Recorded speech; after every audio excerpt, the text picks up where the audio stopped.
Greetings, fellow brothers and sisters. Welcome back again. Let us give thanks to the Most High for meeting up again. I welcome you all to another topic on this channel, The Hidden Africa, meaning the real history of the people. Today, I'm going to make you take a deep dive into the land of mysteries. Ladies and gentlemen, welcome to the sacred land of Zimbabwe.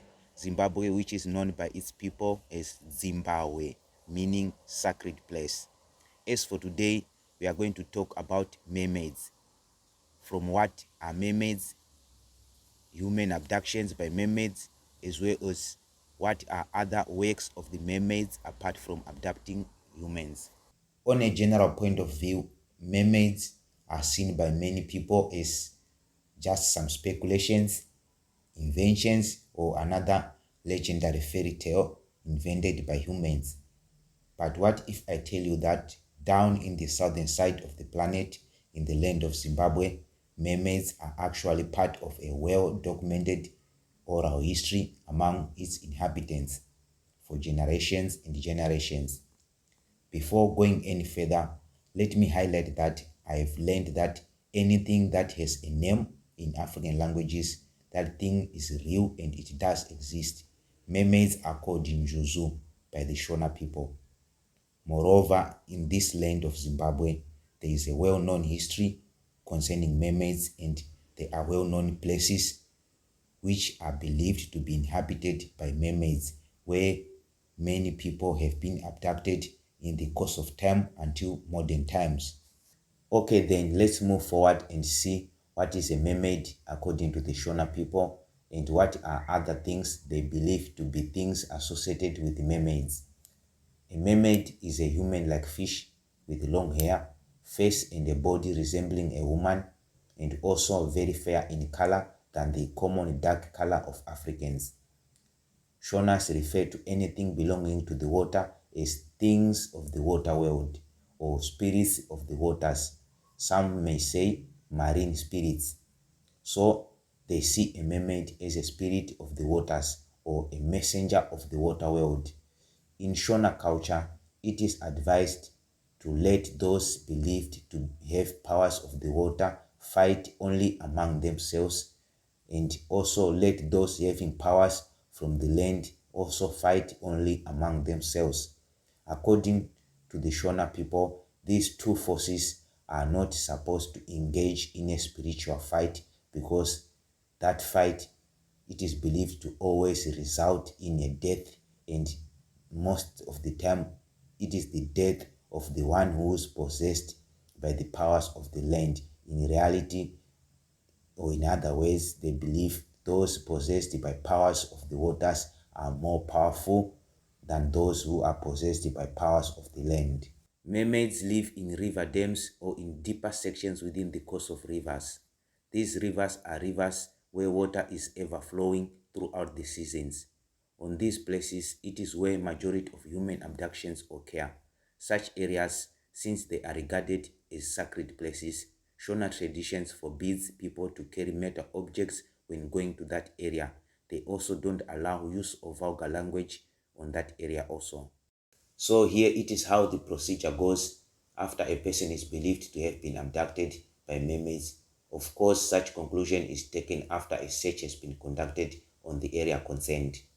Members of the family are forbidden to announce a funeral or in any way assume that the person is already dead. Therefore, it is also forbidden to cry, as it is done usually on funerals. Thirdly, members of that family must hold a ceremony of sacrifice known as kupira. This sacrifice is done on that area where the person has disappeared from. This ceremony is done by sacrificing a beast, and that beast must be of black color. From a period of 3 to 7 days, many of the abducted people reappears well alive, and some reappears dead, their corpses floating above the water. The reason why some came back alive and some came back dead is unknown, but usually it is attributed to some mistakes which have occurred during the sacrifice or from the moment the person has disappeared. In addition to that, it is good to highlight that not everyone has come back within a period of a week, but some came back even after a decade. Moreover, Those who came back alive, some of them, they become doctors, in other words, traditional healers, sangomas, and some became dreamers, meaning those whose dreams turn out to be reality and can foresee upcoming life events. In addition to that, also, some they tend to be mentally unstable, in particular on that period when the moon is very slim or is just a slice. Mermaids don't work through abductions only, but they also have other ways, in particular possessing the living being. This possession usually occurs to women, not just women, but very, very beautiful women. Most of them are very fair in color.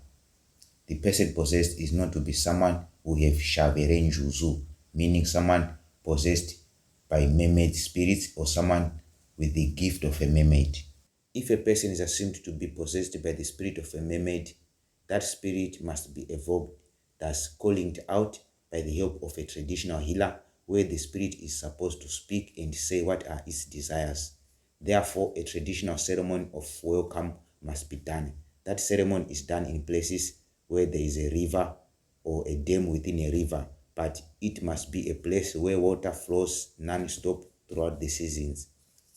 If the spirit is not welcomed, instead of being a benefiting one, it changes and becomes a malicious gift or talent that will end up causing problems in the life of the concerned person. The possessed, if it is a woman, as it is in many cases, very beautiful woman, desired by plenty of men, but the woman in most cases tend to be a big-time player, a way which in the latter makes that woman to have a problematic life. Some end up being destitute or even vagrant, and some might lead a very unlucky life full of problems and unexplainable hatred from others. Some become criminals, some become prostitutes as well. Ladies and gentlemen, fellow brothers and sisters, we have come to the conclusion of our today's topic.